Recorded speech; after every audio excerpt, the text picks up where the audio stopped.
My name is Alma Preston. I'm 67 years old.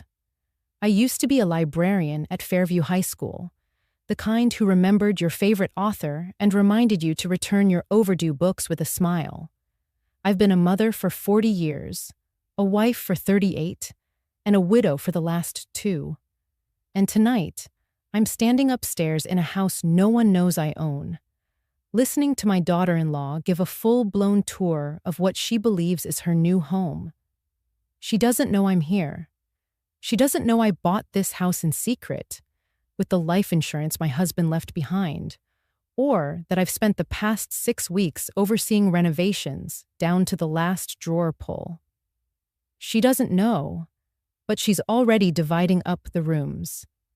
Down below, I hear her voice echo through the polished halls, confident, entitled.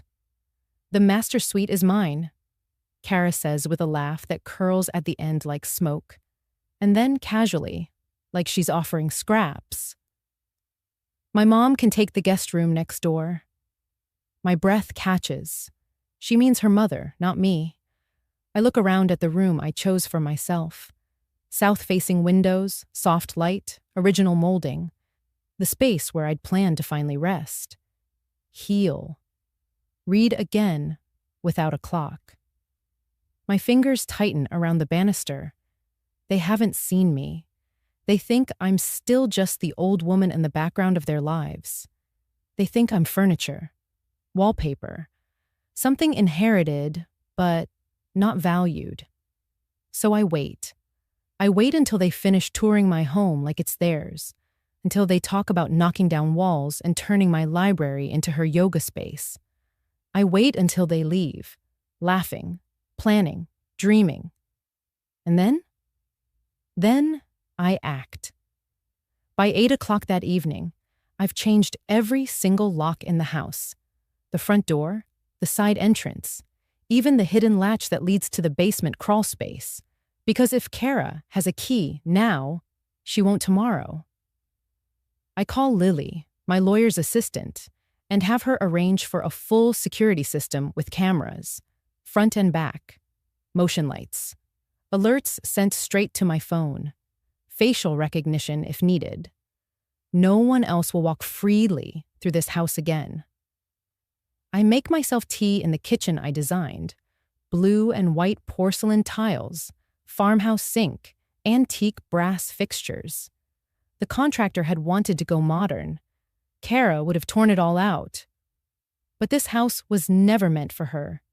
It was meant for peace, for silence, for starting over in a way I never got to the first time. I open the junk drawer, find a notepad, the kind you leave grocery lists on. I write a sentence, just one. Then, I fold the note and place it gently on the kitchen counter, right next to the cinnamon candle Kara rolled her eyes at last week when she said, "That smells like old lady perfume."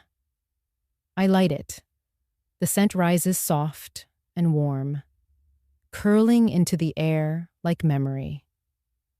Tomorrow, when she comes back, and she will, she'll find the locks don't work. She'll jiggle the keys, call my son, maybe accuse the realtor. But she'll walk into a home that no longer recognizes her. She'll step into the kitchen, looking for answers. And there, in the silence, she'll read what I left behind. This house already has an owner. She is no longer invisible. When Kara claimed the master suite like a prize, something shifted in me. But that shift didn't come out of nowhere. It started 3 months ago, on a Tuesday that smelled like lilies and tasted like dust. Philip had been gone for 4 days. Stroke. Sudden. Final. No long goodbyes. No whispered promises. Just a cup of tea he never finished, and the morning paper folded open to the crossword he never completed. I sat at our dining table in the house we'd lived in for 35 years. The chair across from me was empty, still pushed out, as if he'd just stood up. The silence was loud. That was when Kara showed up. Not empty-handed, of course. She brought a tuna casserole and 2 bottles of organic juice. Her mother's recipe, she said. Soothing. High in protein, Mark followed a step behind her, eyes darting, checking if I was dressed, if I'd eaten, if I looked like someone who might crumble. Mom, the house is too big for just you now, he said, settling into the seat Philip used to nap in on Sunday afternoons.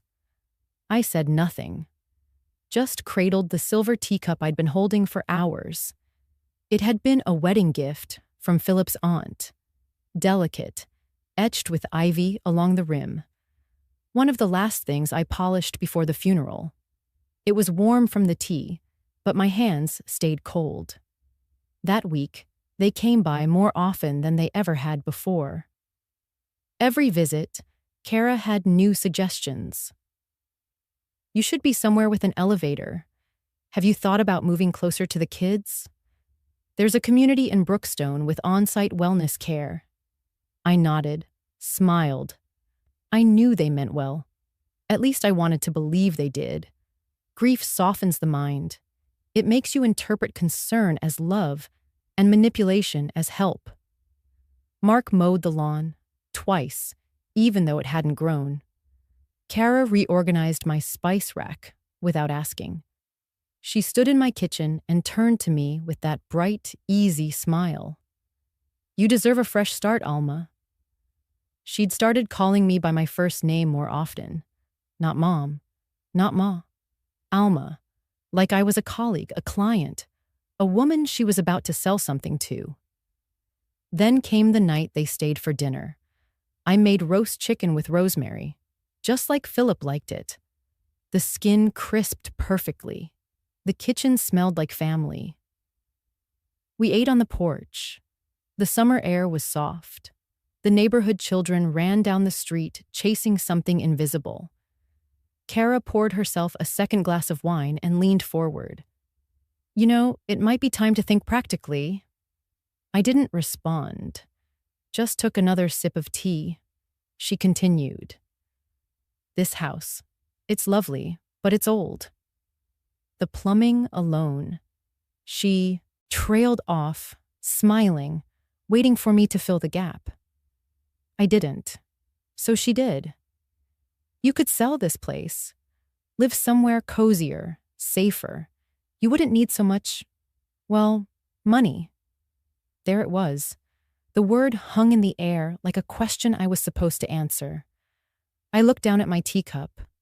Still warm, still silver, still mine. I placed it gently onto the saucer, the way I always had, and I said nothing. Later that night, after they left, I walked through each room of the house. The living room with the creaky floorboard Philip never let me fix. The hallway with the photo collage from Mark's graduation. The spare room where Rachel, my granddaughter, once spilled glitter that never fully vacuumed up. Each room whispered memories, but also something sharper. This is no longer a home. It's a placeholder. The next morning, I called Lily. She'd helped Philip and me with our estate planning years ago. When she answered, I said one sentence. I want to buy a house in secret. She didn't ask why. She just said, I know exactly how. After that dinner on the porch, after Kara said I wouldn't need so much money, something inside me quietly shifted. Not in anger, not yet, but in clarity. The next morning, I opened the last envelope Philip had left behind. I had avoided it for days. It was thick, official, the kind that usually came with decisions and numbers and legal weight. It was from the insurance company. He had named me the sole beneficiary. Philip had been quietly paying into a life insurance policy for 23 years. I sat in my late husband's armchair, the same one Kara had suggested, donating to charity, and stared at the number printed on the page. It was more than I expected, much more. But what hit me harder than the amount was the message I could hear under it, almost in Philip's voice. I saw what you gave up. I want you to have something that's yours. And that's when the idea started forming. A house. Not a condo someone picked for me. Not a spare room in someone else's life. A place that felt like mine again. I made an appointment to visit the law office we'd used for our estate planning. Philip and I had gone there for years. They still had dusty folders labeled Preston Family Trust in the back of some filing cabinet, I was sure. The office looked exactly the same.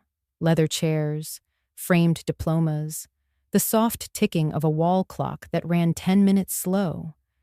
But the man I used to meet with had retired. In his place was a young woman with warm eyes and a firm handshake. Her name was Lily Jensen, and she looked like she was still paying off her student loans. She stood when I entered, then paused and said, "You're Mrs. Alma Preston, aren't you?" I nodded. She smiled wider, a little awkwardly. "I'm sorry. I don't mean to be weird, but my dad was one of your students, Thomas Jensen, 9th grade. He still talks about the book list you made for him, said it was the first time anyone believed he was smart." That sentence did something to me. I hadn't heard my name spoken like that in years, not with reverence, not as someone who had made a mark. I had become invisible in so many ways since I stopped working, since I stopped being someone's wife, someone's teacher, just Mark's mom, just Kara's mother-in-law. Lily didn't mean it to break me, but it did. I blinked fast and looked down, but she noticed. She handed me a tissue without a word, and for a moment, we sat there. Me, a 67-year-old woman clutching a floral handkerchief in a room that smelled like polished wood, and her, a stranger who had just reminded me that once upon a time I mattered. More than casseroles, more than checklists, more than inheritance and spare bedrooms. We talked logistics. I told her I wanted to buy a house discreetly. No co-signers, no family notification. I asked if it was possible to purchase under a trust that didn't bear my name. "Absolutely," she said. "You want privacy, control, clean lines." I nodded. "I don't want this to become part of anyone's expectation." She tilted her head. "Family trouble?" I smiled politely. "Just planning for peace." We spent the next 2 weeks building the trust, naming it after Philip's initials, PSP Legacy Trust. That felt fitting. I started driving around neighborhoods I liked. Not too flashy, not too far from where I lived, but with trees and sidewalks and old homes with porches and chimneys and character.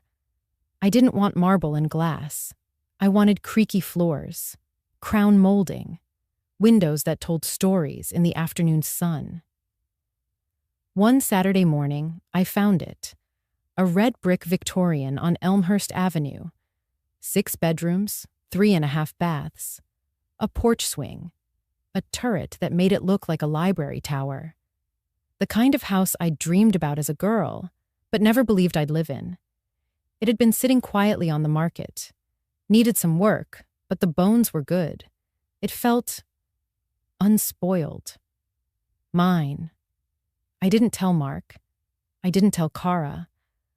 I didn't even tell my sister. Lily handled everything. Title, inspection, closing. She called me the morning the papers went through. "Congratulations, Mrs. Preston," she said.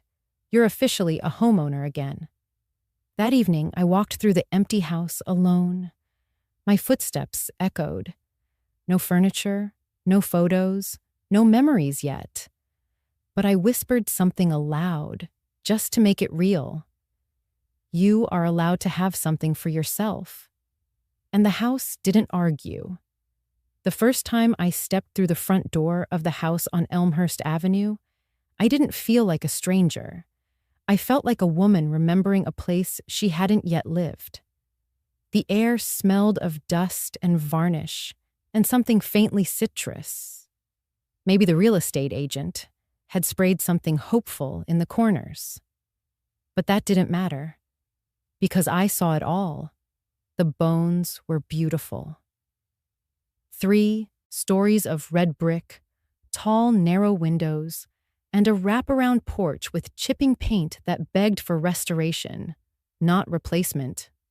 A turret, tucked into the corner of the second floor, made the house feel like it had secrets. Stories it might whisper if you listened at the right hour. Inside, the floors were original oak, scratched, yes, but strong. The stained glass above the staircase let in fractured morning light in shades of amber and sage. It didn't shine. It glowed. There was a room just off the front hallway that had clearly once been a study.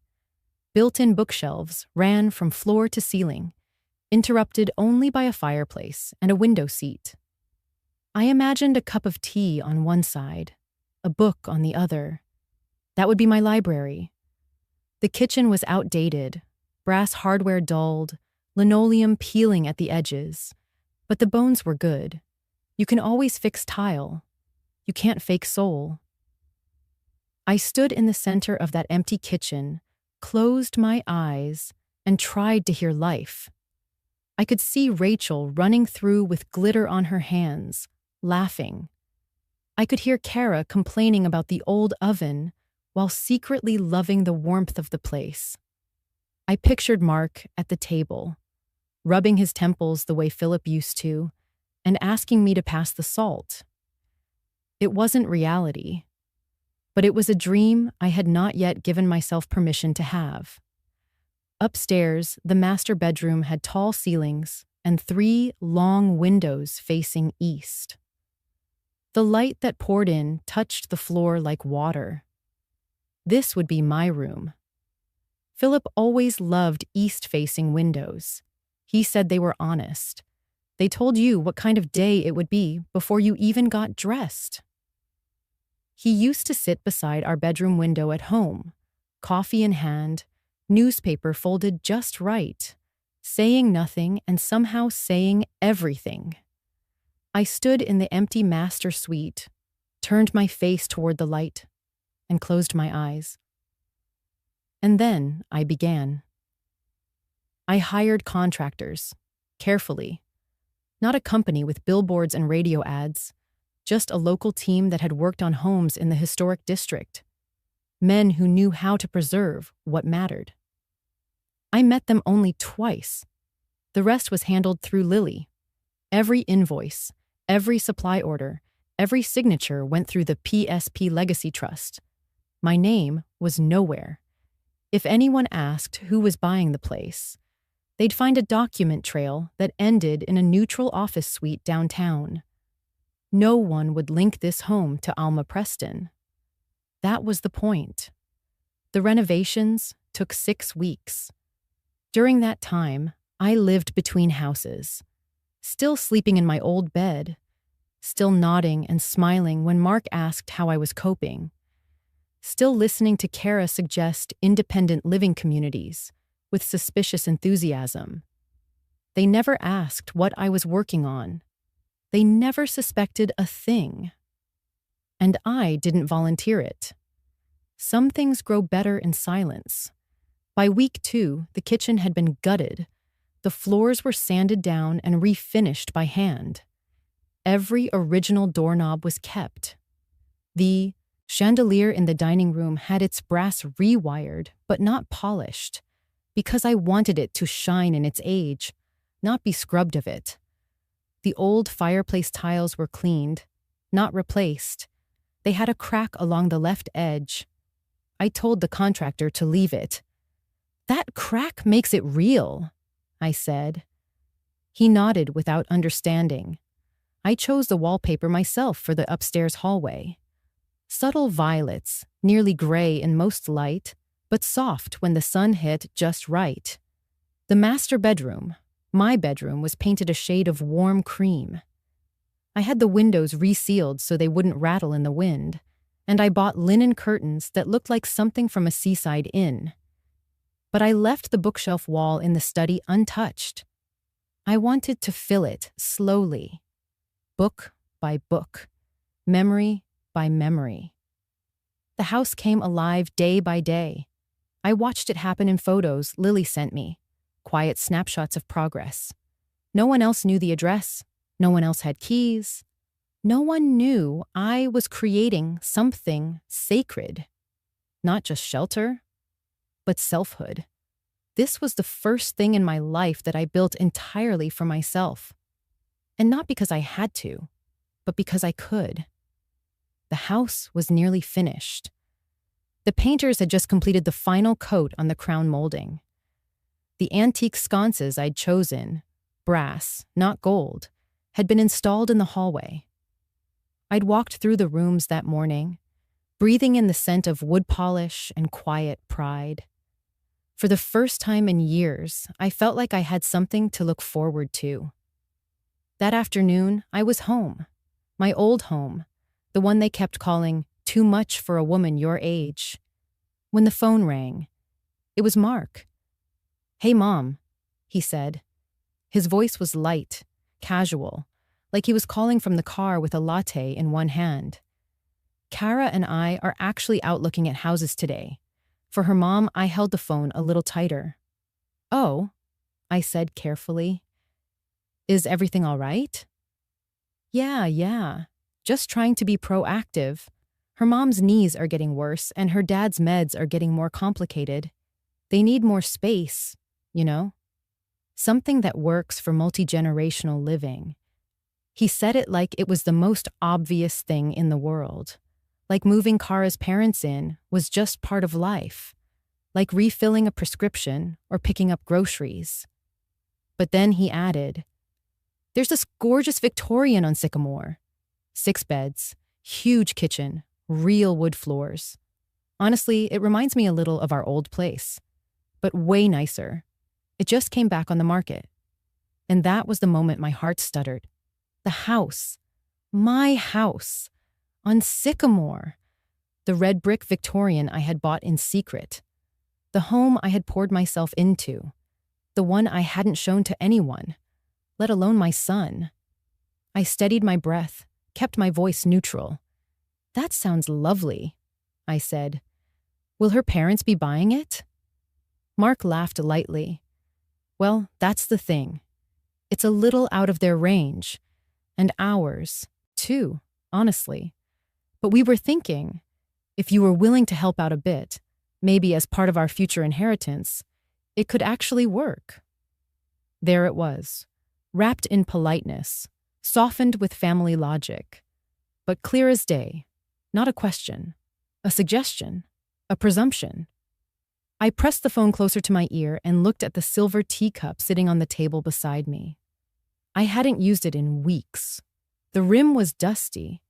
I ran my thumb along its edge. "How much is the house?" I asked quietly. "They're asking full price. No financing," he said. Something about a trust owning it. Kind of weird. But that's why it's back on the market. The last buyer apparently backed out. I nearly laughed. I was the buyer. And I hadn't backed out. I'd moved in. But I didn't say a word. Instead, I swallowed the truth, let it sit like a stone in my chest. "Well," I murmured, "I suppose you'll want to act fast if it's that nice." "Exactly," Mark said. "That's why we thought of you." "I mean, it's kind of perfect. You could even move in with us. The guest suite is right next to the master bedroom. Quiet, private, no stairs." He said it like a favor, a mercy.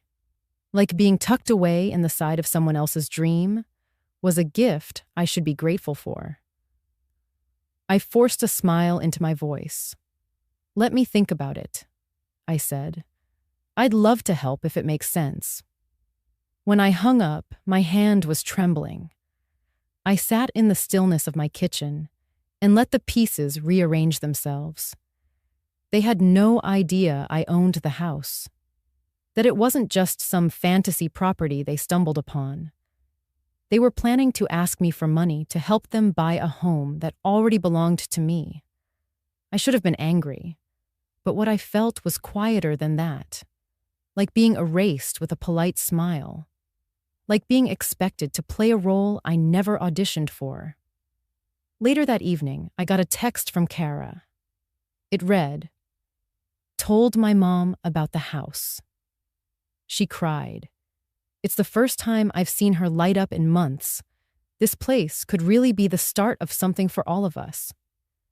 I stared at that sentence. The start of something for all of us. I wondered if they ever saw the irony in asking me to fund a dream they didn't think to include me in, at least not until it came time to pay. I typed a reply, then deleted it. I didn't need to respond. Some silences are more honest than answers. I drove up just after 6 a.m., before the sun had fully spilled over the rooftops. The neighborhood was still quiet, birds just beginning their morning chatter, mailboxes standing tall like sleepy sentinels. I parked around the corner and walked the last stretch, the wind tugging gently at my coat like a child asking me to turn back. But I kept walking. When I reached the house, my house, I didn't go to the front. I unlocked the side gate, careful to push it open without a sound. It let out a soft, metallic sigh. My footsteps were muffled by the dewy grass as I approached the back entrance. The old service door, once used by gardeners and handymen, now stood forgotten beneath the shadows of tall hedges. I unlocked it with the same small brass key I hadn't handed over. No one had asked for it. Inside, the air was cooler, still. The scent of fresh paint and lemon oil lingered, blending with the faintest whisper of aged cedar that lived in the bones of this house. I took off my shoes to avoid making a sound on the polished wood floors. Step by step, I moved through the narrow back hall and up the service stairs. Stairs that creaked in familiar rhythm, just as they had 30 years ago when Philip would sneak up with breakfast trays on Mother's Day. Halfway up, I paused. I could hear voices, light laughter, then the distinct tone of Kara's voice, bright and tour guide chipper. And this is the dining room. Can you believe the ceiling? Original coffered oak. Perfect for holidays, right? She sounded proud, like she'd discovered something, like the house was hers. I held my breath and inched up a few more steps until I reached the landing. I moved to the far corner of the upstairs hallway and crouched beside the linen cabinet. From there, I had a clear, downward view through the wrought iron railing into the foyer and front living area. Kara was walking her mother around, one hand gesturing grandly. And look at this stained glass. God, I love it. It's like something out of an old movie, the older woman beside her, petite in a quilted coat and white sneakers, nodded, clearly impressed. Beautiful, just beautiful, and spacious. Oh, it's a dream, Kara beamed. The master suite is mine, and Mom, I thought you could have the room right next door. It has the best afternoon light. I felt something tighten inside me. Not anger, not grief, just a stillness. A deep, echoing stillness. My room. The one where I had stood months ago in soft morning light, picturing Kara cooking in the kitchen, children tumbling down the stairs, laughter bouncing off walls. I'd built that dream with trembling hands, even when I knew I'd never live it. I didn't need to live in that house, just needed to believe that one day, maybe, they'd step into it and know it was love, know it was legacy. And yet here I stood, watching my daughter-in-law gifted away like a housewarming favor to a stranger. I didn't cry. My eyes stayed dry, sharp, focused. I turned and stepped into the master bedroom. My room. closing the door softly behind me.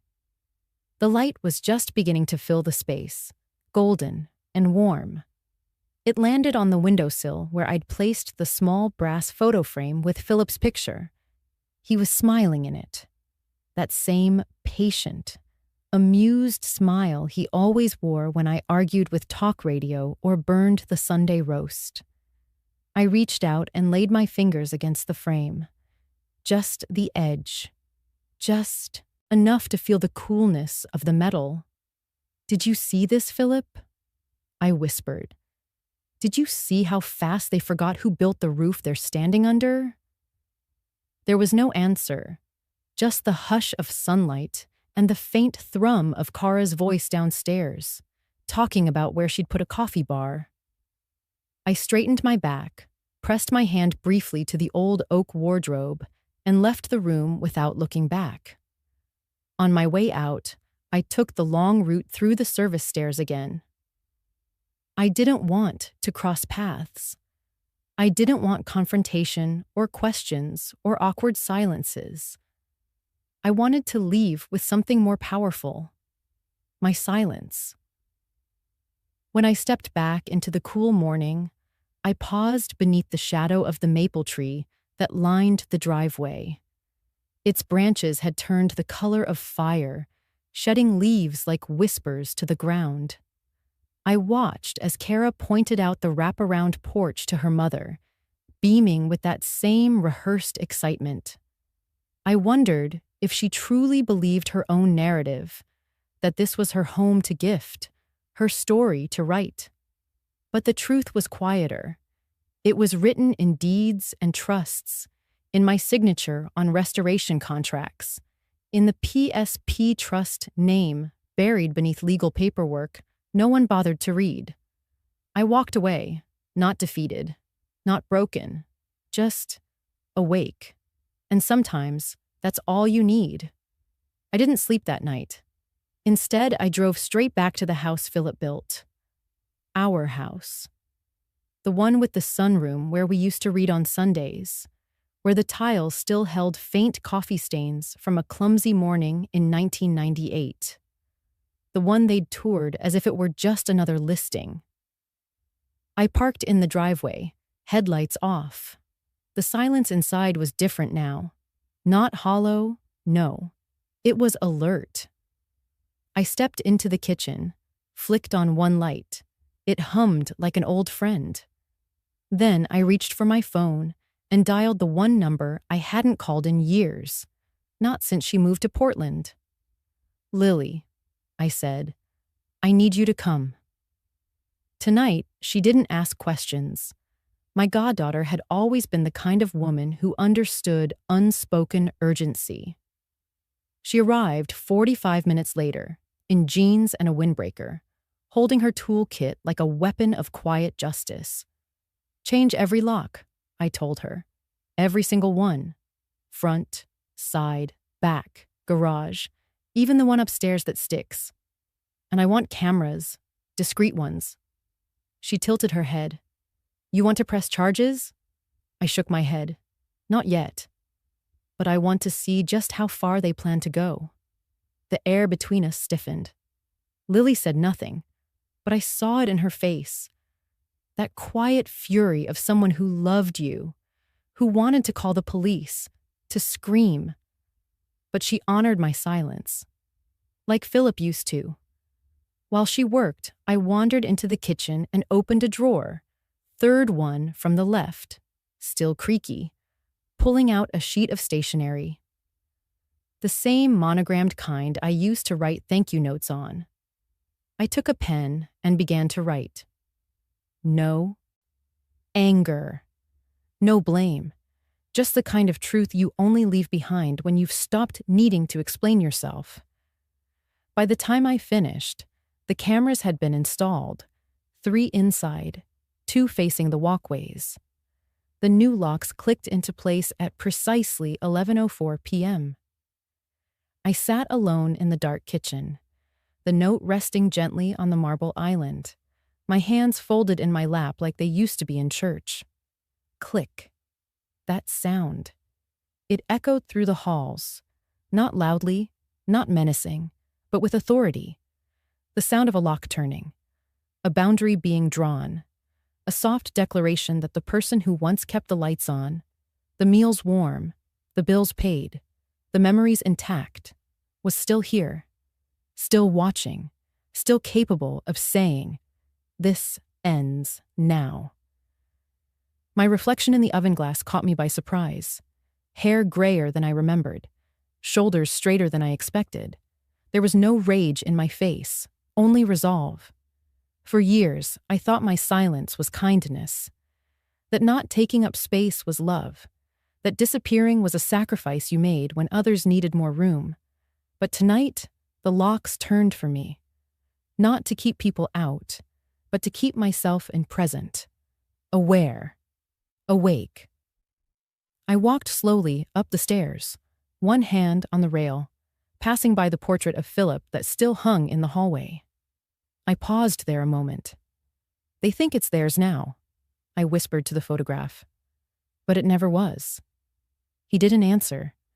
But in that moment, I imagined him saying what he always used to when the world tried to flatten me. "You still know where the deed is, don't you?" Yes. Yes, I did. And I knew something else too. Kara hadn't just taken a tour that day. She had tried on a life that wasn't hers, tried to place her mother next to my memory, tried to take something I had poured my soul into and paint over it with entitlement and curated charm. But here's the thing about homes like ours. They remember. The wood groans differently when a stranger walks across it. The air shifts when love is absent. And the house, my house, had spoken. It locked the door for me. I descended to the main floor, again, turned out all the lights, and sat by the front window. The street outside was quiet. Sycamore trees swayed in the wind like gossiping old friends. I pulled a blanket over my lap, the kind Philip used to joke, made me look like an old owl guarding her nest. I smiled. That night, I didn't cry. I watched the cameras on my phone. I watched the blinking red lights above the doorways. I listened to the silence that had once felt like abandonment and now sounded like protection. I stayed up till dawn, because some awakenings don't happen with alarm clocks. They happen with clicks. And this was the sound of mine. I woke to the soft chime of my phone. The motion sensor. I sat up in bed, my breath steady. I didn't rush. I simply reached for the phone and tapped the app. There they were, Kara and her mother, standing right at the front door of my house, well-dressed, expectant, almost proud. Kara had one hand on her hip and the other clutching her purse. Her mother held a takeaway coffee cup, looking around like a woman about to claim her second home. Kara tried the key once, then again. Her brows pinched. She turned to her mother and said something, too far for the camera to pick up clearly. Then she tried again. Jiggle, push, pull, nothing. I sipped water from the glass on my nightstand. I didn't blink. She pulled out her phone, frustration creeping into her face. Her mother was clearly asking questions now, mouth tight, eyes darting around. Kara nodded. Then she pressed a contact and put the phone to her ear. I didn't have to wait long. My phone buzzed. Mark. I answered. Calm. Mom? His voice was tense. Something weird's going on. Kara just got to the Sycamore house and the key doesn't work. Someone must have broken in and changed the locks. Maybe squatters or something. We're thinking of calling the police. The quiet inside my room was heavy. I waited 1 beat, then 2, then said, "Let me ask you something, Mark." "Yeah? Why does your wife have a key to a house you said you hadn't bought yet?" There was silence, not the kind of silence filled with static or confusion. This one was loaded, dense. I could almost hear his thoughts crashing into each other, trying to build a lie fast enough to stand on. What do you mean? You said you were just looking at that house for Kara's mother. That it wasn't final. That you might need help with a deposit. More silence. Mark? Mom, Kara, we were just trying to show her what the future could look like. A dream. That's all. That dream involved you giving someone else a key to my house. I heard him exhale sharply. You're saying, that's your house? I didn't answer. I didn't need to. Wait, are you saying you own it? Still no answer. There was a pause, then a soft, shocked whisper. You bought that house? I kept my voice soft. I've always owned it, Mark. Bought it 2 years ago, quietly, with your father's life insurance after he passed.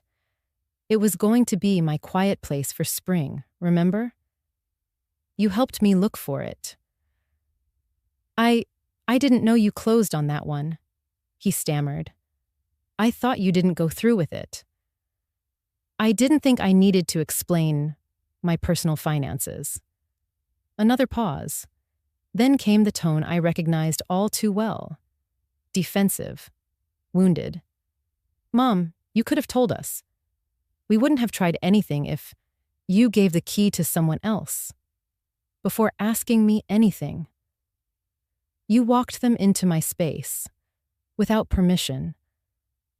From the other end, I could hear Kara's voice rising in the background, sharp and impatient. She said to tell you it's a misunderstanding, Mark muttered. Of course she did. I hung up. I didn't need to say more. Let the silence finish what I started. I leaned back into the pillow and exhaled slowly. My fingers brushed the edge of the tablet, still showing the paused frame from the camera feed. Kara standing at the door, trying to maintain composure while her mother clearly fumed beside her. I watched as they paced, looked around. Kara dialed again, this time likely the wedding planner or her sister, or someone who could do absolutely nothing to change the fact that the key she held no longer opened a future she had built on someone else's foundation. My foundation.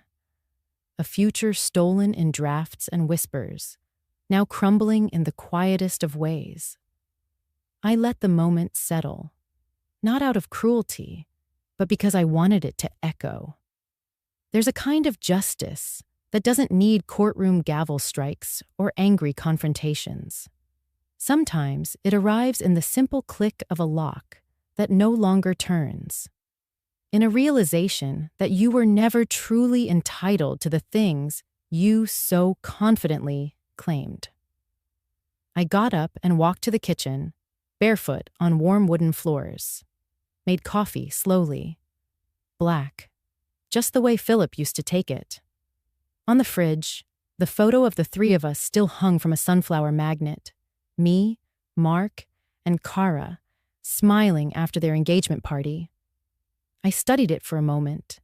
The curve of my son's smile, the sparkle in her eyes, the way she held his hand a little too tightly.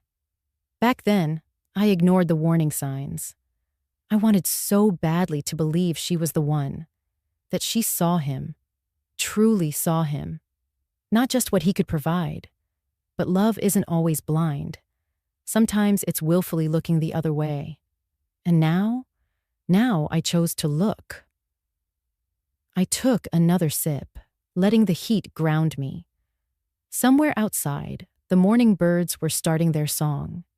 And somewhere across town, 2 women stood in front of a house they'd mentally claimed. Discovering the door no longer recognized them. A quiet victory, one turn of a key at a time. When Mark came alone that afternoon, I was already waiting on the porch with a pitcher of sweet tea and 2 empty glasses. No Kara. I took that as a silent olive branch. He didn't say hello right away. Just looked at me like he was waiting for a cue. I didn't give him one. After a moment, he sat down across from me and took the glass I poured. "Mom," he started, voice already cautious, like he knew the ground he was standing on wasn't solid. "I want to talk to you. Just me. No one else." I didn't respond. Not a word. Just let the quiet stretch between us while the ice melted in his glass. He took a breath and pushed forward. "We were planning to ask if you could help with the house. The down payment. We didn't mean for it to look like it did." "Look like what exactly?" I asked calmly. He glanced away. "Kara got excited. She's been dreaming of that neighborhood for years. And I guess I didn't stop her when I should have." I turned toward the screen door, where I'd left the iPad charging on the hallway console. I brought it out, unlocked it, and tapped into the footage. "Kara wasn't just dreaming, Mark," I said. "She was planning." I turned the screen toward him. The footage showed Kara and her mother at the front door, fiddling with keys. Then came the earlier recording, Kara walking in with a woman in a beige blazer, pointing at different walls, laughing, gesturing where a couch might go. She was giving a tour, like it was hers. Mark stared. He stammered. "I didn't know she brought people in." "I swear, Mom. I thought we were just looking." I let the video loop once more. Then I locked the screen and set it face down on the table between us. "I have one question," I said, keeping my tone soft but unshakable. "Where did she get the key?" His jaw moved like he was about to answer, then stopped. His eyes dropped to the grain of the wood on the table. Silence. A long one. I watched him wrestle inside. That boyish guilt was back. The same one I used to see when he stole cookies before dinner or broke a window with a baseball. But this was heavier. Adult-sized guilt. And no easy fix. "You told me you didn't even know which house she liked," I said. "That she was just browsing." But she already had the key. She brought people inside. And she told someone that she and her mother would be living there. Still no answer. Just the sound of wind through the trees and a car door slamming somewhere down the block.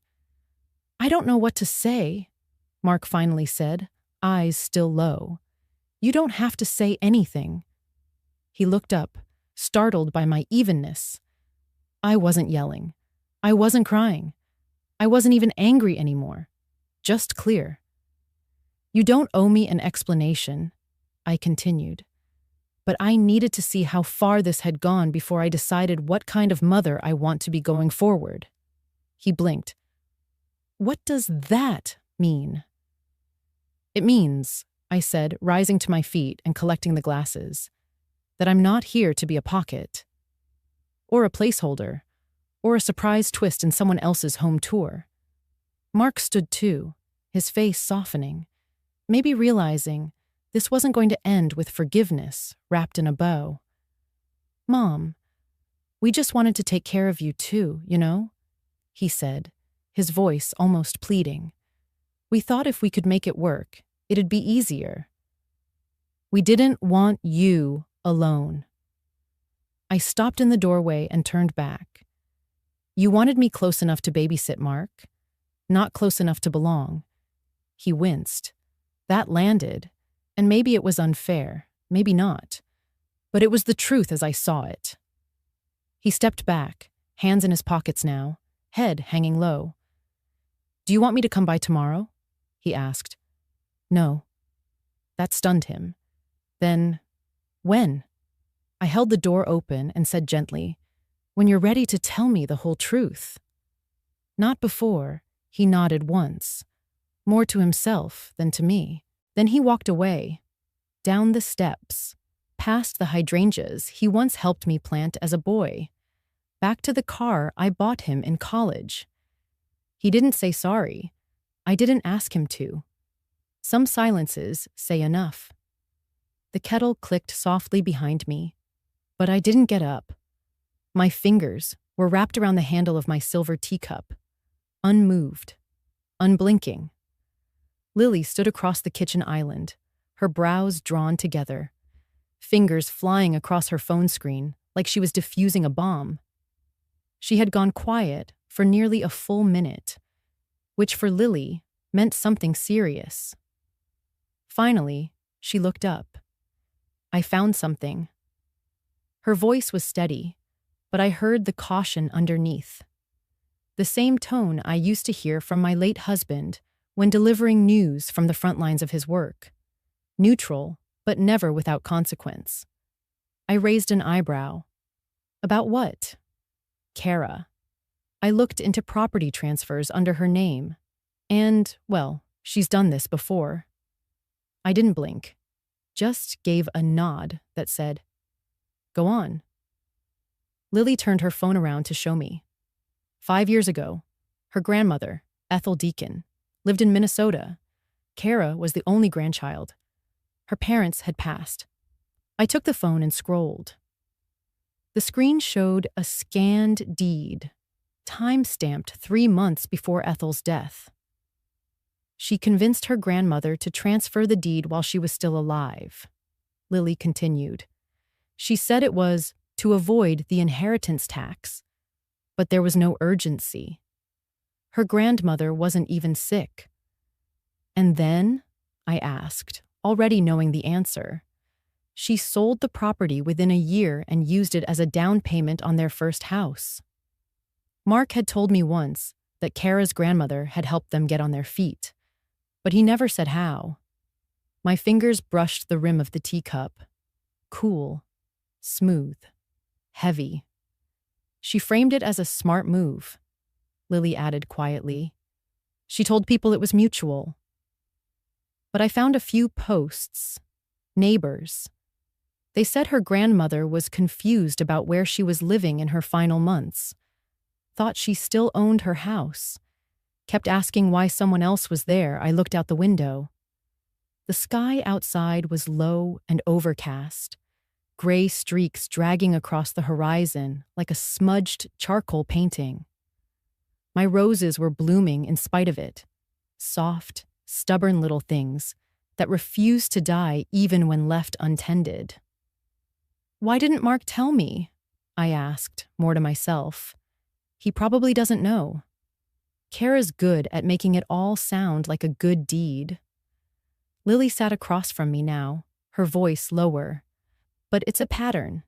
She targets women who live alone, older, trusting. I stared at the steam curling from the untouched tea. My hand rested on the silver teacup, its weight grounding me. "She watched how her grandmother was vulnerable," I said, "and learned." Lily nodded slowly. "If I hadn't changed the locks, if I had still been in Charleston." I let the thought trail off. It didn't need finishing. Lily didn't speak either. The silence between us felt thick but not uncomfortable, like two people standing at the edge of a wide river, neither needing to say how deep it might run. "Do you think she planned this from the beginning?" I finally asked. Lily hesitated. "I think she saw an opportunity and took it." I let out a soft breath, almost a laugh, but not from amusement. It was that strange release you make when something too heavy to carry finally slides into place. "I remember the first time she visited this house," I murmured. "She looked around like it didn't belong to me, like it already belonged to her future." "She underestimated you," Lily said quietly. "No," I replied. "She underestimated my silence." I stood up and walked to the window. The air outside was still. Not a leaf moved. "She thought I was the kind of woman who could be sweet-talked into signing away a legacy," I said. "She thought a few compliments and some feigned affection would be enough." My eyes stayed fixed on the garden, the little stone path, the rose bushes that I had trimmed for decades. "She's used to women like her grandmother," I said. "Lonely, wanting to believe someone cares, easy to mislead with the word family. Behind me, Lily asked gently, "Are you okay?" I turned to face her, hand still resting on the windowsill. "I'm not hurt," I said. "I'm awake." And it was true. I felt the clarity settle over me, not like a storm, but like sunrise. Quiet. Inevitable. "She thought I wouldn't notice the missing key," I said. "She thought I wouldn't question the way the realtor rushed the papers. She thought I would be too grateful someone still cared to ask if I wanted to move." I picked up my tea now, sipped it slowly. Still warm. But I noticed everything. The line on Lily's forehead smoothed. She smiled, small and proud. "She's clever," I said, "but she's not wise." And that's the difference. I placed the cup down gently, aligning it perfectly with the saucer. "If I hadn't been clear-headed this time," I whispered, more to myself than to her, "I would have been next." There was no anger in my voice, just truth. The room stayed quiet for a while. We didn't need more words. Not now. Outside, the first drops of rain began tapping the window glass. Soft, steady. Like punctuation. The morning sun spilled gently across the kitchen floor as I arranged the tea set. The china had been my mother's. Delicate ivory porcelain with faded blue roses curling around the edges. I hadn't used it in years. Somehow, today felt like the right time. Miriam arrived right on time. She was the kind of woman who always wore lipstick, even just to water her roses. 72, widowed, a cane in one hand, and a small tin of homemade scones in the other. "I brought the cranberry ones," she said, smiling. "Figured they'd pair well with that smug British blend you always drink." I chuckled. "You're not wrong." We sat across from each other at the little breakfast nook overlooking the garden. My lavender was finally in bloom, a small comfort in a season that had felt otherwise cold and unkind. "So," Miriam began, stirring her tea with slow precision, "I saw that couple again. The ones who drove up in the black SUV. My stomach tightened. Mark and Kara. I figured," she said gently. I didn't respond right away, just watched a sparrow land on the windowsill, then dart away again. After a long pause, Miriam placed her spoon down. "You know, it's a funny thing, how families can shift, how something that feels like home can suddenly feel like a trap." I looked at her then. Her gaze was steady, but kind. She wasn't just making conversation. She was remembering. "I lost my house 5 years ago," she said. "Technically, it was sold. But let's not dance around the truth. My daughter forged my signature on the transfer documents while I was recovering from pneumonia. Said it was to consolidate assets. Next thing I knew, I was holding a court notice and a suitcase. My eyes widened. I never knew that. Most don't. People get uncomfortable when old women speak plainly. There was a long silence between us, but it wasn't heavy. It was sacred. Like two souls quietly unwrapping old wounds, not to reopen them, but to acknowledge they existed. I left with nothing but a purse and a scarf I'd knitted that winter, she said softly. But do you know what hurt the most? It wasn't the house. It wasn't even the betrayal. It was realizing I'd raised someone who could look me in the eye and call that justice. Her hands trembled slightly as she reached for her cup. I gently touched her wrist, steadying it. "I'm so sorry, Miriam." She shook her head. "Don't be. I cried for months, you know. Then one morning, I woke up in that tiny one-bedroom rental, and I felt free." I blinked. "Free?" "Yes. Free from expectations. Free from the game of proving my worth. Free from the invisible debt of motherhood." I stared at her. letting her words sink in, because somehow they felt like my own thoughts, ones I hadn't dared to speak. I thought forgiving them would bring me peace, I confessed. But every time I tried, I felt smaller, as if I was excusing it. Because forgiveness isn't the same as going back, she said. You can let go of the pain without opening your door to it again. Her voice was steady now, no tremble at all. I never spoke to my daughter again. But I forgave her. I forgave her because I didn't want to carry her darkness in my bones. But I never let her back in. Some bridges, they don't need rebuilding. I felt something shift inside me, something unspoken, a quiet loosening. We sat in silence, again, watching the shadows move across the garden wall. You know, Miriam added, I used to believe that growing old meant becoming invisible. But now I think it just means becoming clear. Clear? Yes. About who you are. About who deserves to sit across your table. About what kind of peace is worth fighting for. I smiled faintly. That sounds like wisdom. That sounds like surviving, she replied with a wink. I refilled her tea. The sun was higher now, pouring warmth across the counter. My eyes drifted to the tin where I kept my extra house keys. It was locked now. Thank you for coming today, I said. It means more than you know. Alma, she said gently, you've spent your whole life showing up for others. It's okay to let someone show up for you. That was the thing, wasn't it? Some days I felt like I was standing in an empty theater, clapping for a performance that had long ended, waiting for someone, anyone, to return the applause. But maybe it wasn't about the applause.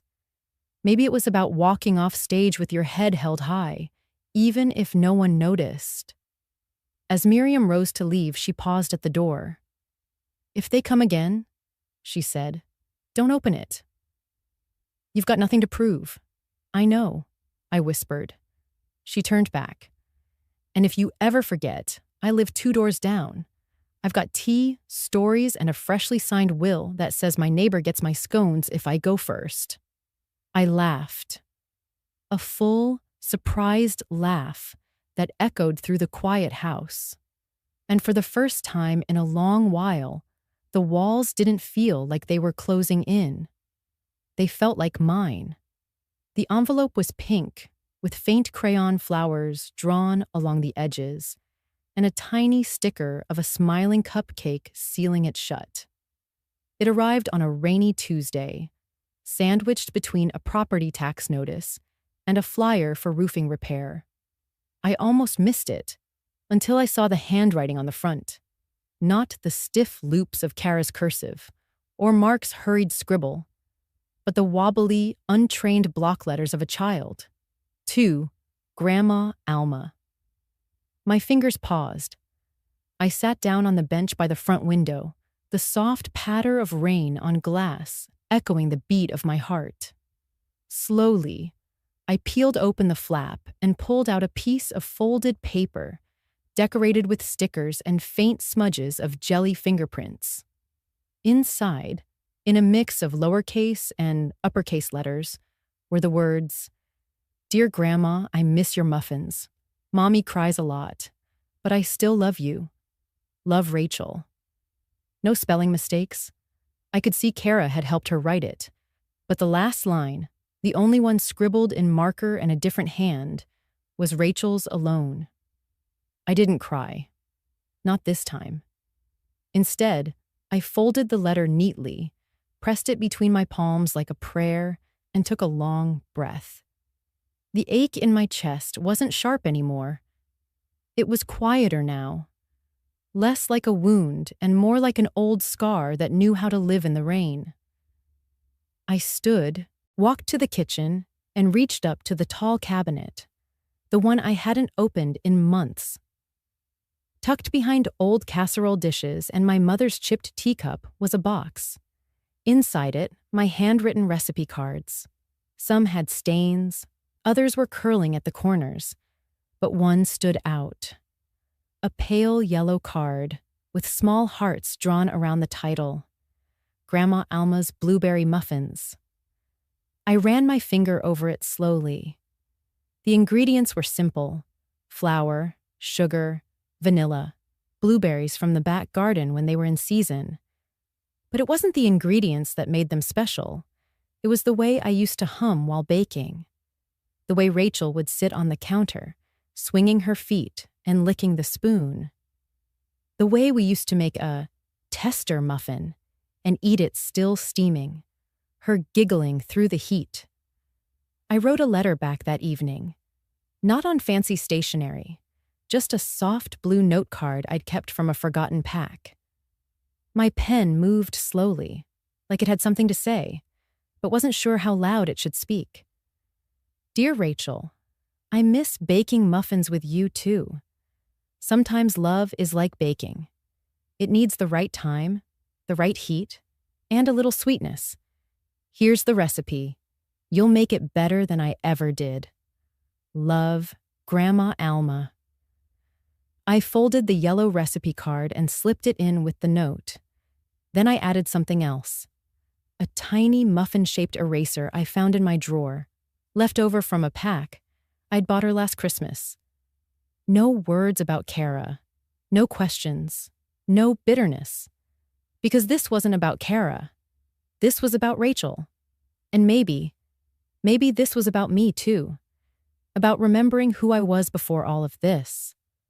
A woman who baked.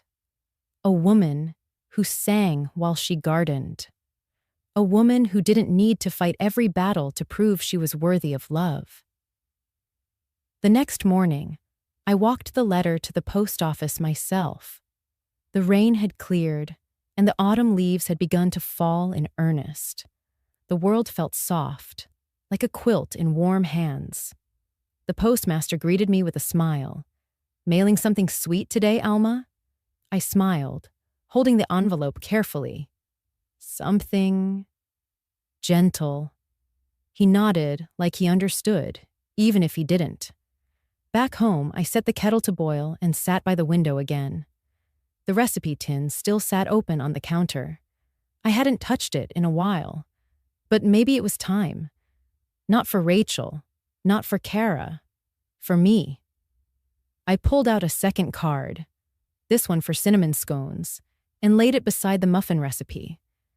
The air smelled faintly of nutmeg, though I hadn't used any. Maybe memory had its own scent.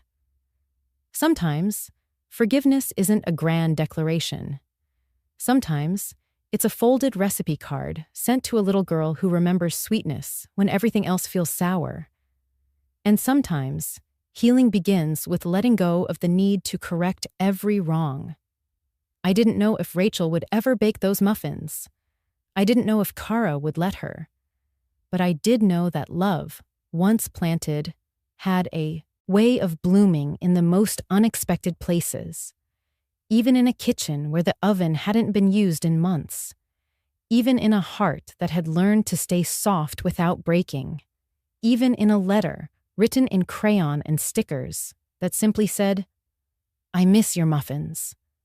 So I replied, not to reclaim what was lost, but to remind her, and maybe myself, that love doesn't need a house to live in.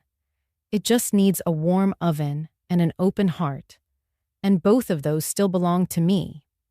3 days after I mailed the muffin recipe to Rachel, my phone rang. It was Kara. Her voice was quiet, uncharacteristically so. "Alma," she began, skipping the pleasantries. "I was wondering if we could talk."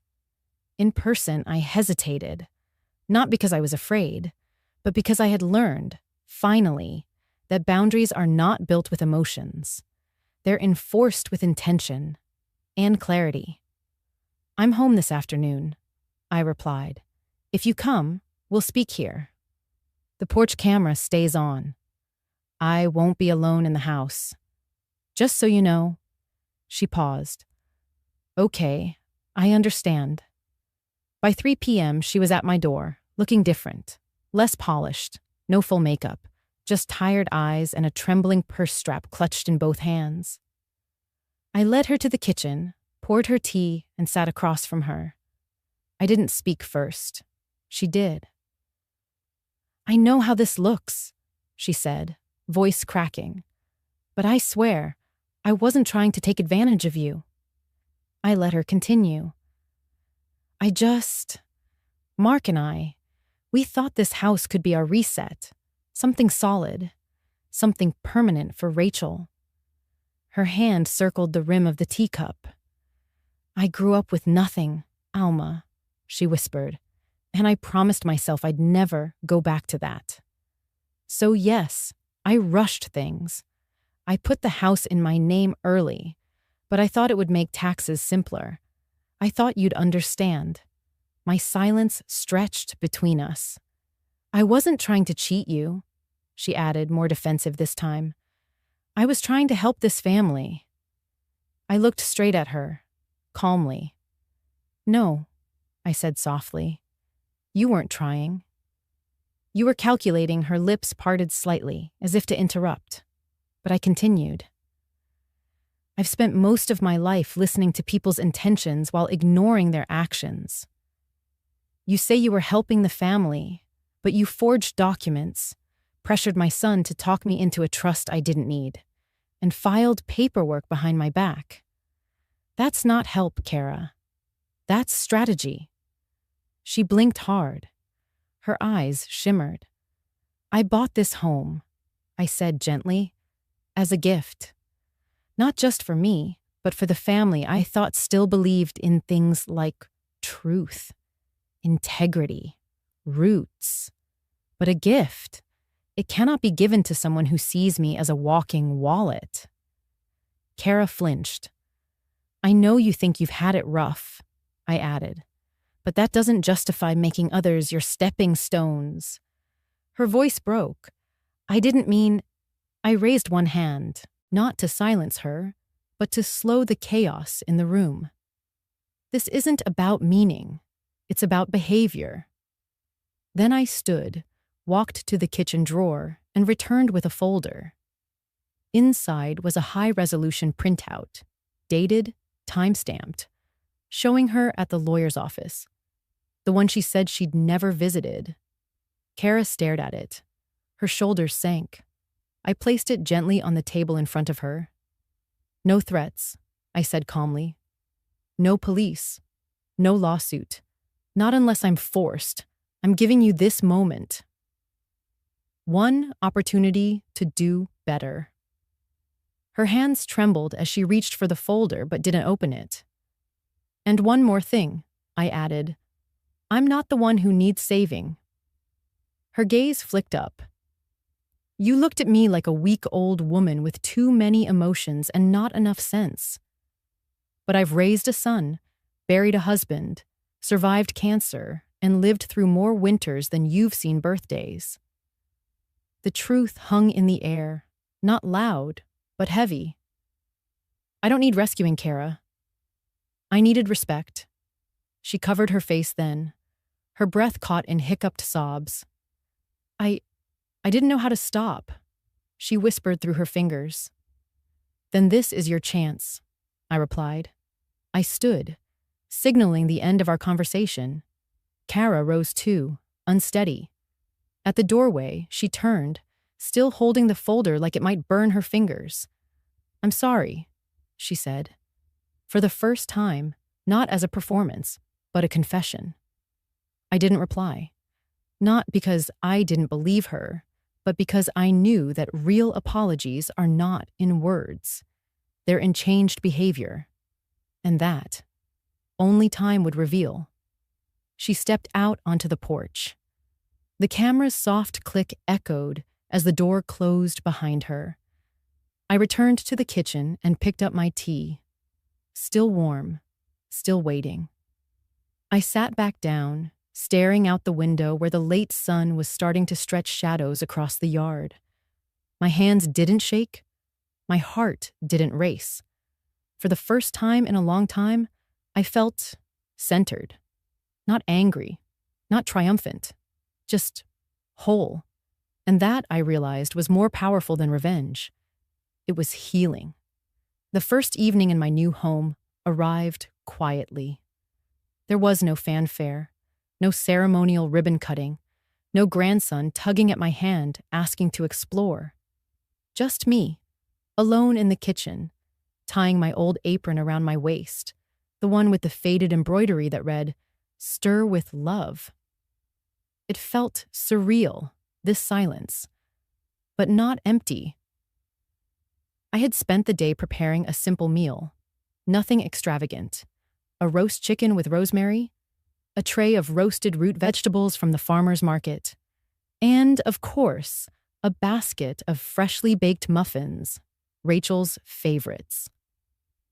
At exactly 6 p.m., the doorbell rang.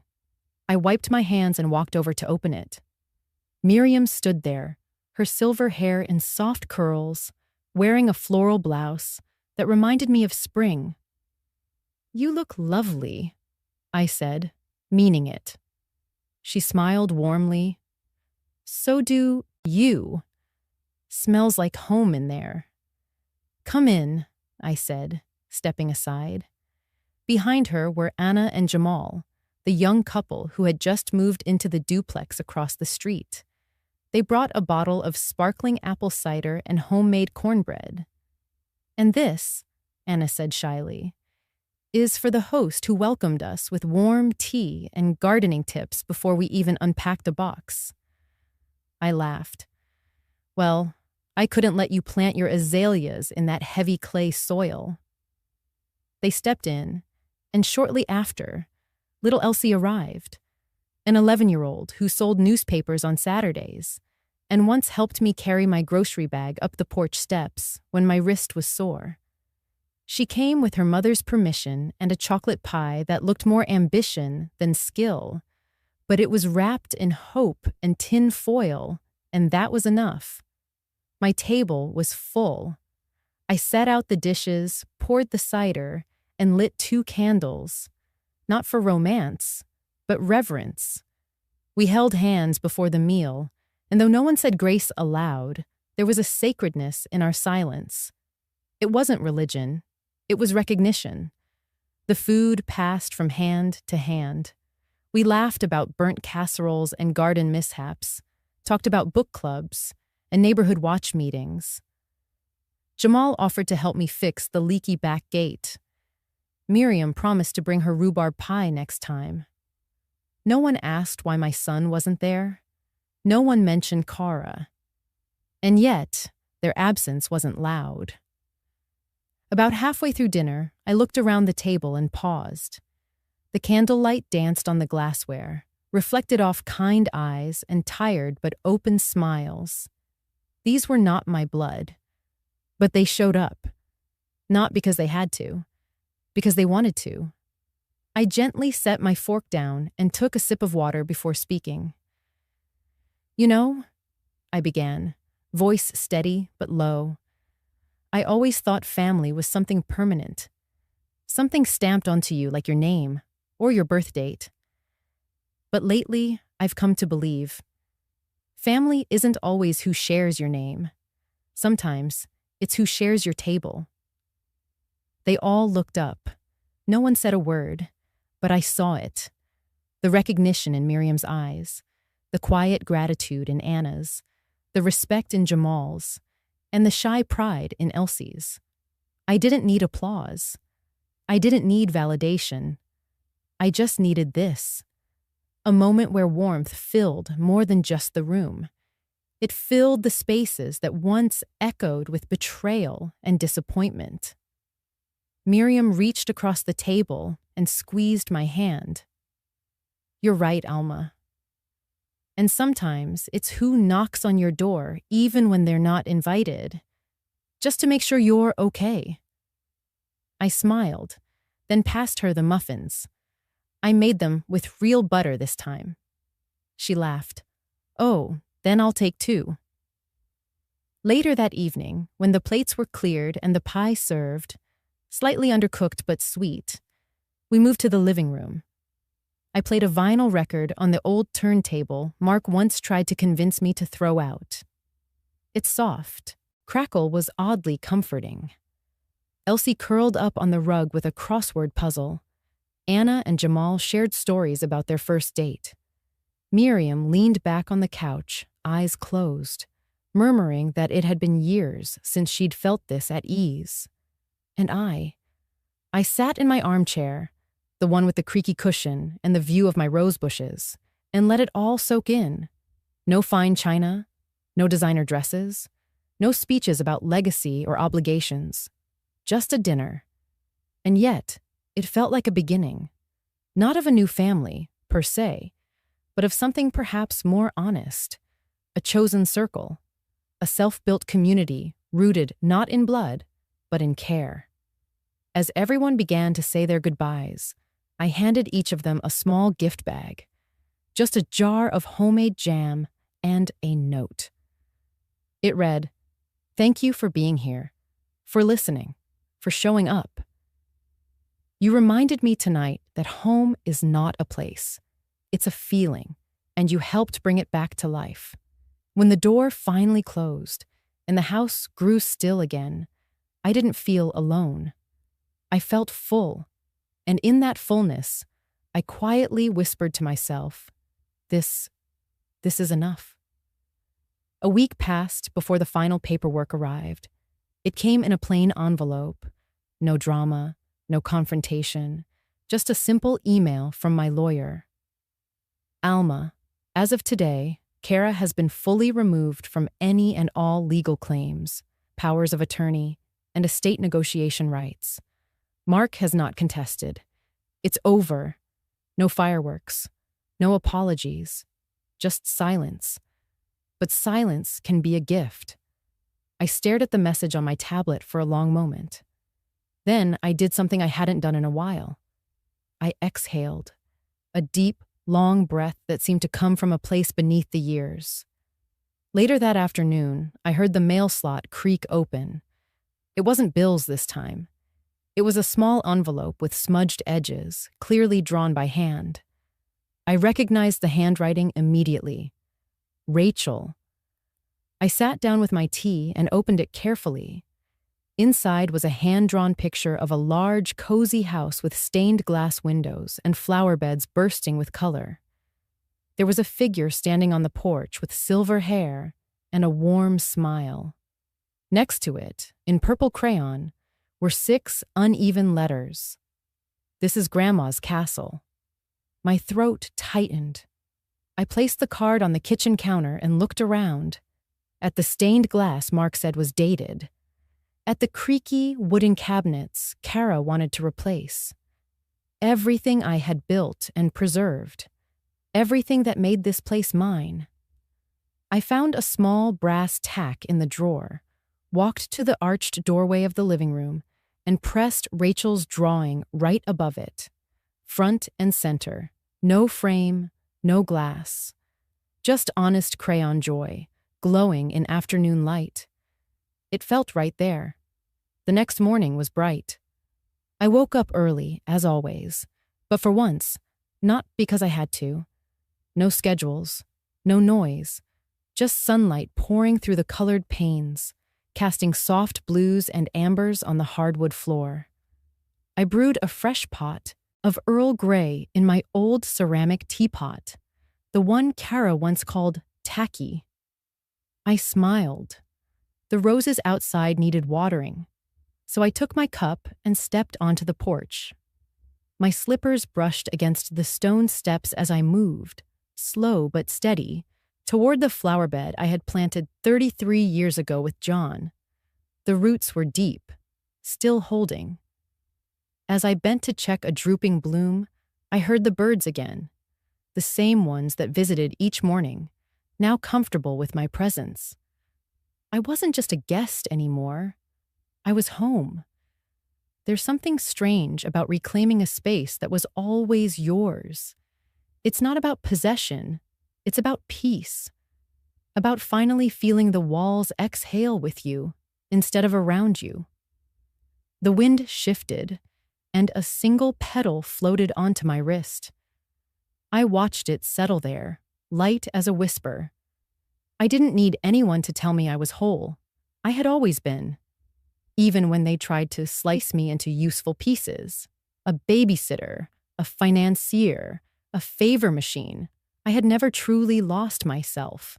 They may have ignored me, overlooked me, used me, but I had endured.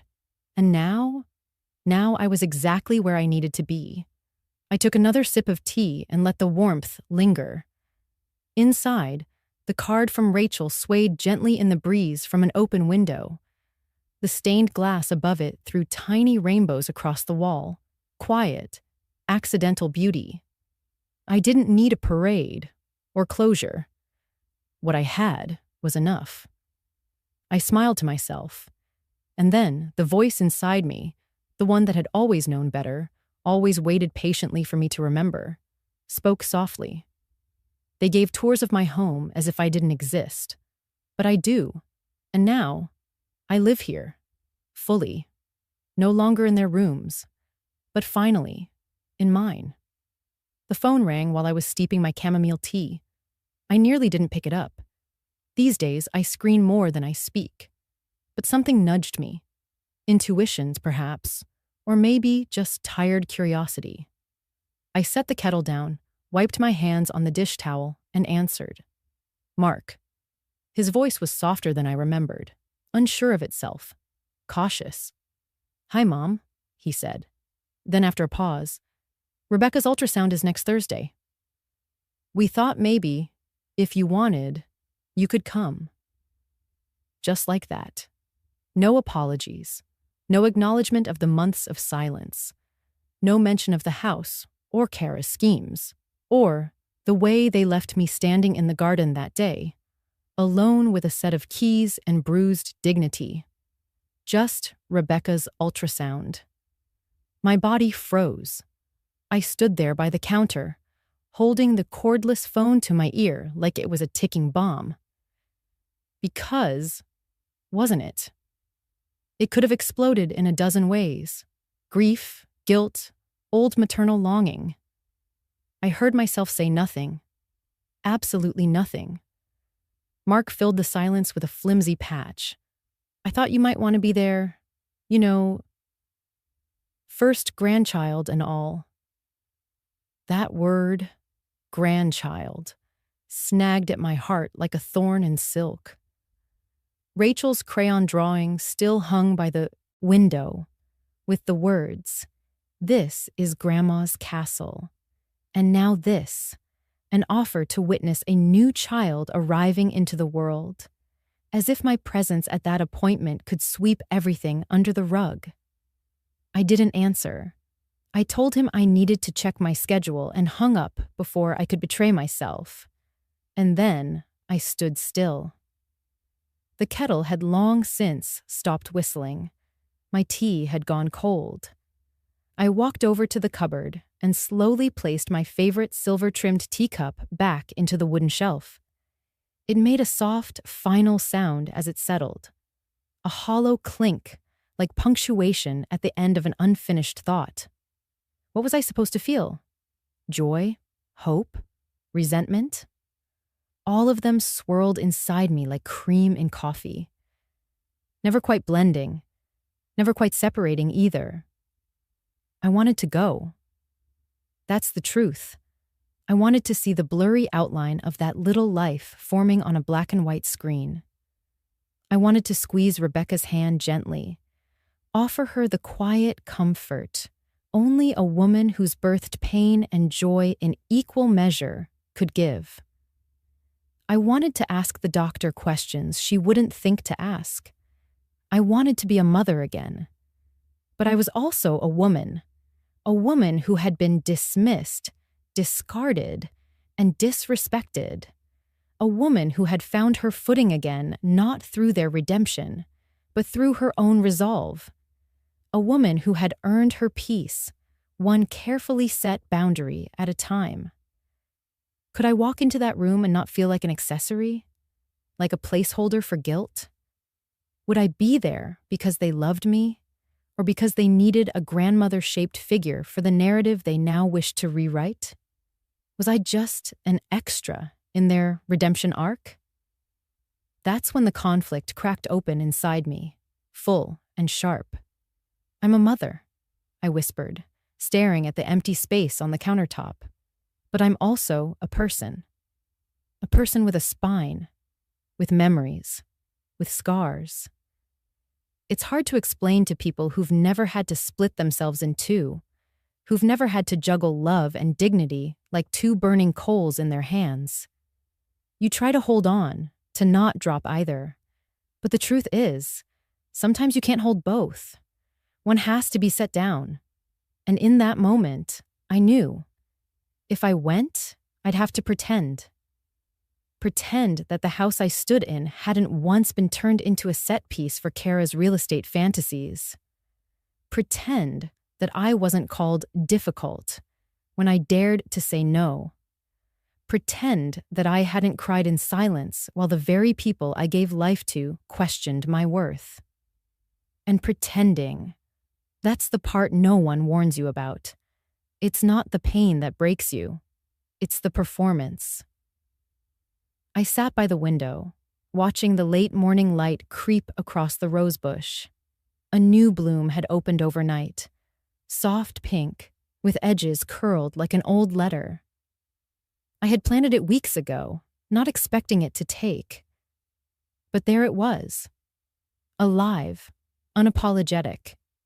Could I go? Yes. Should I go? That was the harder question. I thought of Rachel's last letter, her drawing, the careful way she spelled miss with one S and added a heart above the I. That child didn't know betrayal, not yet. But one day, she might. And what would I tell her then? Would I tell her to always show up, no matter how many times her name was erased from the guest list? Or would I tell her that love doesn't mean abandoning yourself?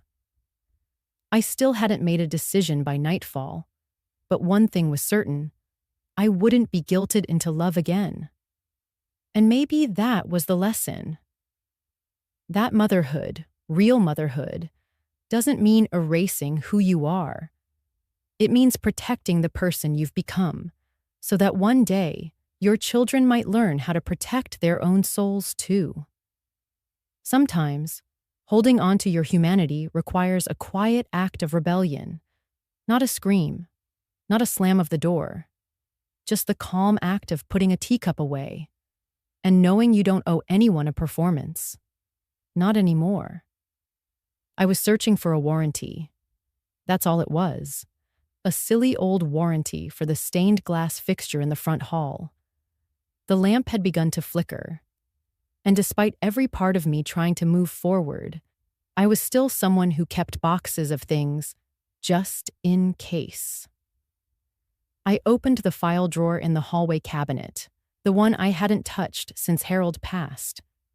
It still smelled faintly like his shaving cream, that classic, crisp scent that made me look over my shoulder once, absurdly hoping he'd be there. I rifled through the papers, breathing carefully, like that might stop the memories from climbing out. Receipts, land deeds, birth certificates. Then my fingers brushed something soft. Not the slick surface of document paper, but aged stationery, cream-colored, folded once. No envelope. I pulled it free. My hands paused when I saw the handwriting. It was Harold's, unmistakable. The way he wrote the capital A in my name, like a little cathedral. Sharp, curved, proud. To Alma, if you find this, it means I'm gone. I froze. My eyes lingered on the sentence for longer than I should have allowed myself. My body was still, but inside, it felt like every bone was moving in a different direction. I sank slowly onto the floor, ignoring the cold tile, holding the letter as if it were glass. And then I began to read. Alma, if you find this, it means I didn't get to say what I should have. And that's on me. You've always been the one who carried the weight of the unspoken things, and I fear I left too much for you to carry alone. I want you to know, this house, this life, none of it was ever mine without you. I watched you become everyone's home but your own. I watched you shrink so the rest of us could expand. And I hated that I let you, not because you weren't strong, but because you were. Too strong. And too kind. I paused. A tear had dripped onto the page. It blurred the word kind, softened it into watercolor. I kept reading. You've spent years believing that love means absence, that your silence was noble, that your sacrifices were invisible glue. But Alma, you were never supposed to vanish inside your giving. If you're reading this, I ask just one thing of you. Stop being the background. Live loudly. Paint the walls red if you want. Bake on Wednesdays. Travel alone. Eat the last cookie. Lock the doors. Sit by the fire without wondering if someone else needs the seat more. You don't need to keep proving your love through disappearance. You don't need to earn a place at the table. You built the table. I don't remember when I began to cry. Not the quiet kind of crying, but the full kind. The kind you think only happens in movies. Shoulders shaking, hand pressed to chest. That ancient ache rising up as if finally released from somewhere it had been stored too long. And still, the last paragraph waited. Alma, you were always the house. You are the house. The people may change, the walls may fall, but you remain. And I hope, in whatever time remains, you live for no one else but you. With all that I was ever capable of, Harold. I sat on the floor long after I'd finished reading. The letter was soft now, warmed by my grip, damp at the edges. I held it against my heart and closed my eyes. I could almost hear his voice. That low hum, always more vibration than sound, especially when he was trying to say something that mattered. I hadn't realized how long I'd lived as if I owed someone my absence. How many meals I'd sat through like a ghost. How many rooms I'd entered on tiptoe. I thought about Rebecca and Mark, about their expectations, their barbed kindness, their performative concern. I thought about the phone calls that came only when it was convenient, about the way I'd been treated like an extra chair, always moved depending on who else needed the room.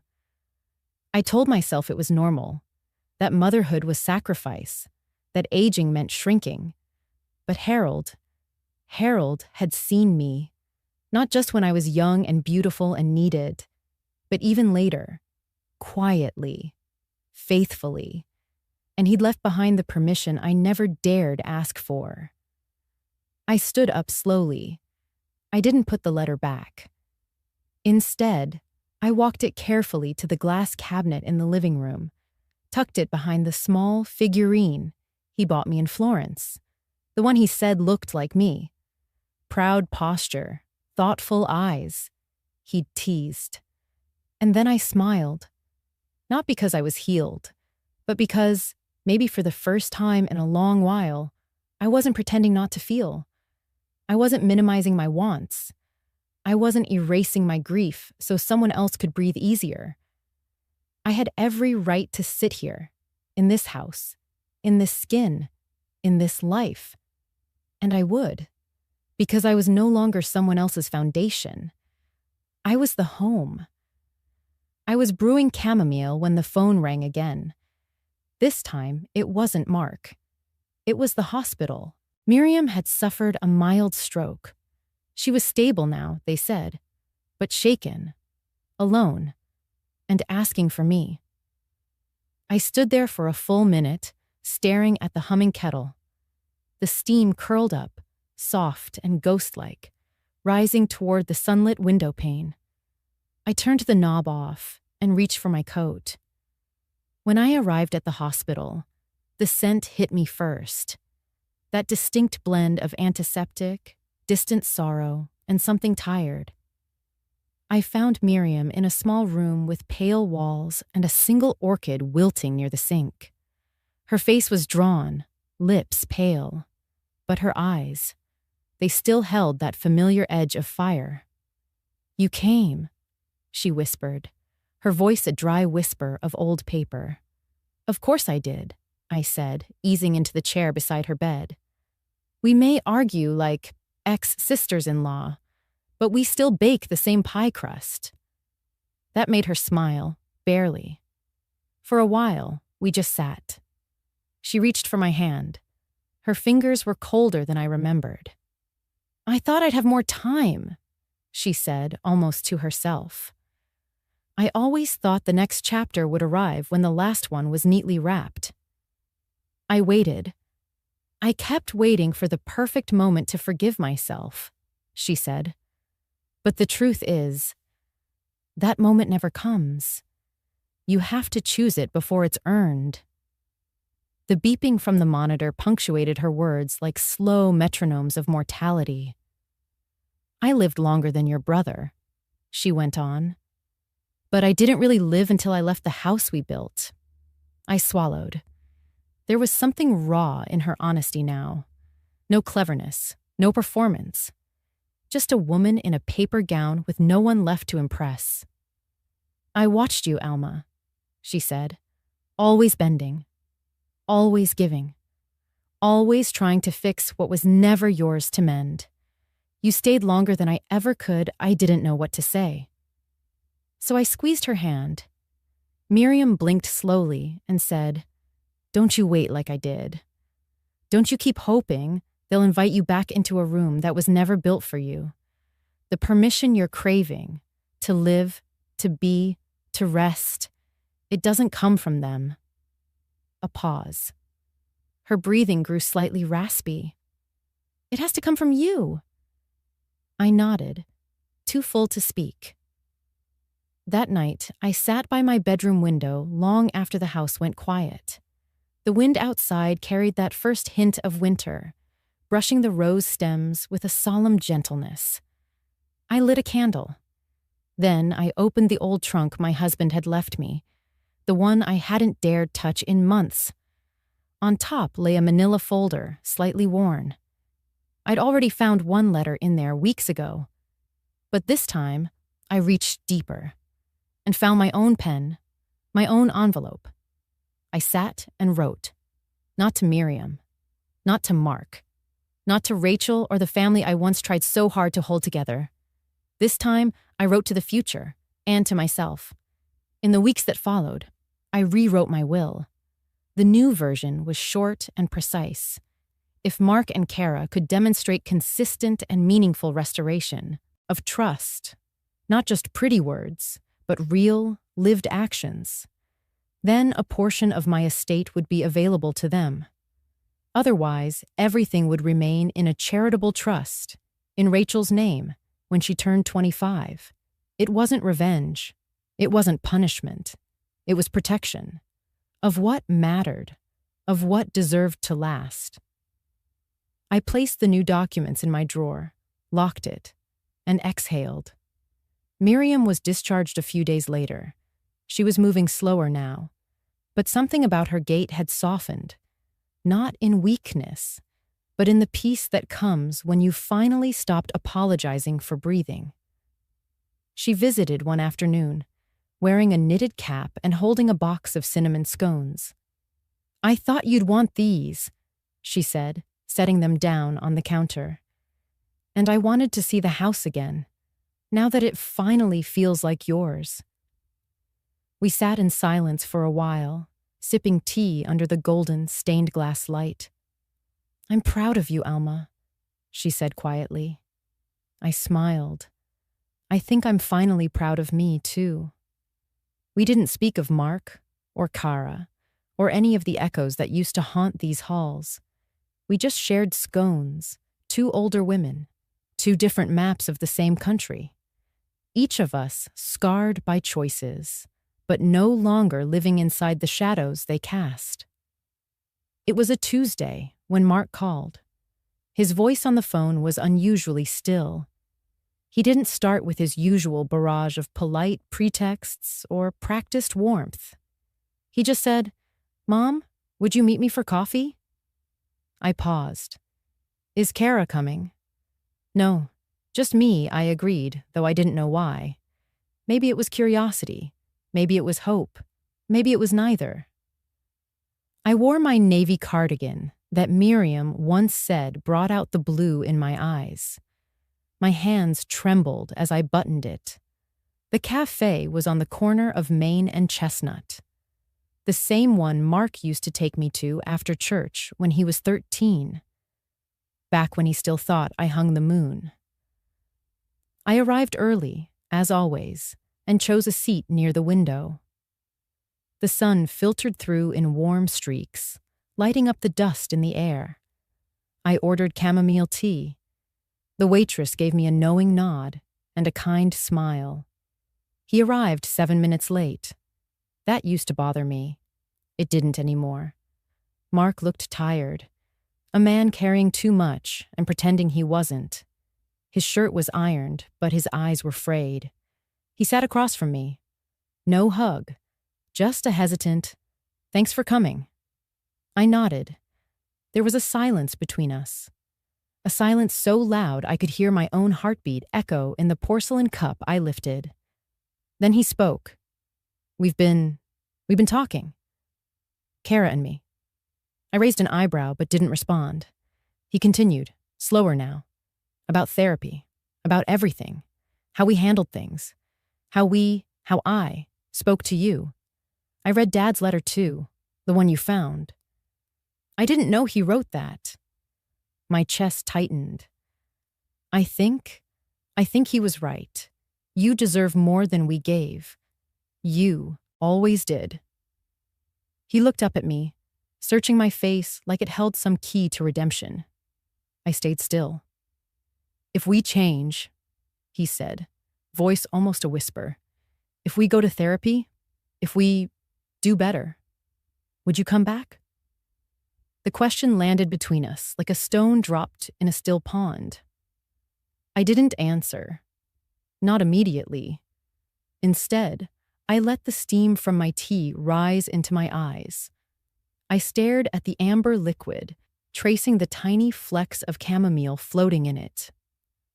I thought of all the years I'd spent apologizing by action, of all the ways I'd tried to earn the role of mother, like it was something I had to qualify for over and over again.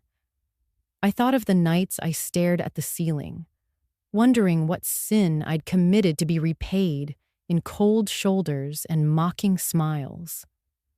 I thought of the garage, of the letter in the filing cabinet, of Miriam's trembling hand squeezing mine and whispering, "Don't wait for permission to live." And I thought of the woman I was becoming, slowly, quietly, in her own time. Not the mother who always came back, but the woman who had finally learned to stay with herself. I looked up at Mark. He was holding his breath. His eyes pleaded for forgiveness, for closure, for clarity. But I didn't owe him an answer. Not now. Maybe not ever. Instead, I reached into my purse and pulled out my wallet. I placed a $20 bill on the table, tucked under the edge of my saucer. Then I stood. I looked at him for a long, quiet moment. I saw the boy I once held on my hip, and the man who once told me to stay out of his marriage. Both lived in that face. I placed my hand on his shoulder, firm, motherly, final. And then I walked away. No dramatic exit, no door slam, no pointed words, just the soft click of my shoes on the tiled floor, the chime of the door as I left, and the echo of a silence more powerful than any yes or no. Because sometimes silence says, "I love you, but I love me too." Sometimes silence says, "Not yet. Maybe never." Sometimes, silence is the only language a broken mother can speak without breaking again. And sometimes, it's enough. I placed the last rose into the vase, letting its deep coral petals open toward the morning sun. The porch was quiet, save for the distant humming of bees flitting around the lavender hedge. My knees ached slightly from crouching over the garden beds earlier, but I felt light, present, not suspended in guilt or fear, just here. The house behind me stood still, its wooden walls holding stories, some painful, others redemptive. I looked through the kitchen window at the hallway where a new frame now hung. Philip's letter. I'd pressed it gently between glass and mahogany. I passed it every day now, a kind of blessing and benediction as I rebuilt the rhythm of my mornings. No longer to serve, no longer to appease, just to live. Rachel had sent me a drawing last week. It arrived folded in half inside a crayon-scented envelope. The image was unmistakable. Me in my straw sun hat, arranging flowers under the oak tree.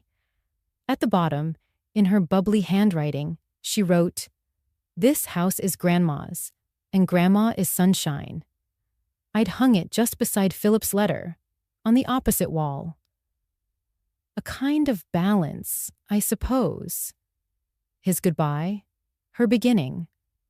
Inside the living room, I left the television on low volume, not for sound, but for the feed. The security system showed the family SUV pulling into a parking lot marked Midtown Wellness and Therapy Center, a small, modest place tucked beside a bookstore I used to frequent. The camera view switched. Mark stepped out first.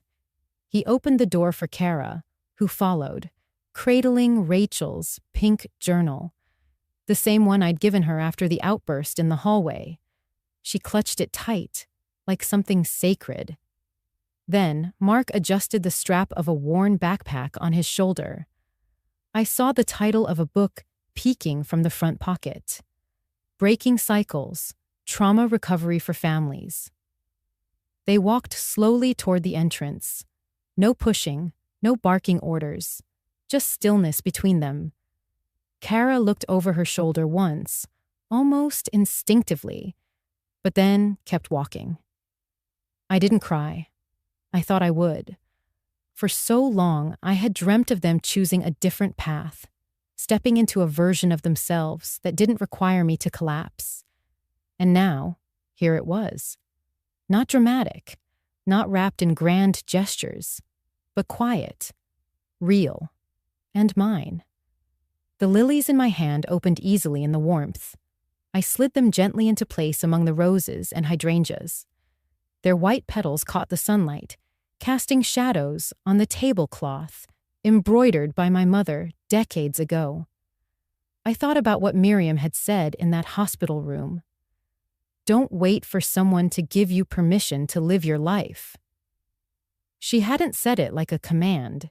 It was a whisper, a parting gift from someone who'd finally found peace by letting go of her role as emotional custodian. I took that gift and tucked it into my chest, right beside Philip's letter. The wind picked up slightly, carrying the scent of earth and lemon balm. I closed my eyes.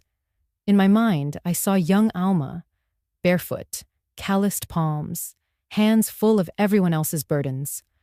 And I saw the Alma of now, wrinkled, steady, still learning, but no longer apologizing for breathing. As I gathered the stems and cleaned the table, I thought of something Rachel once said after a storm had knocked over the garden bench. "Grandma, when the sun comes back, flowers remember where to bloom." I smiled. And as the final voiceover of this story plays, I'd want it to sound like this. Not triumphant, not bitter, just deeply understood. I used to fear that if I didn't help, they'd fall apart. That without my hands holding the seams, the family would unravel. But it turns out, What they needed most was to see me stand. Fade out on the image of Alma gently placing the last flower in the vase.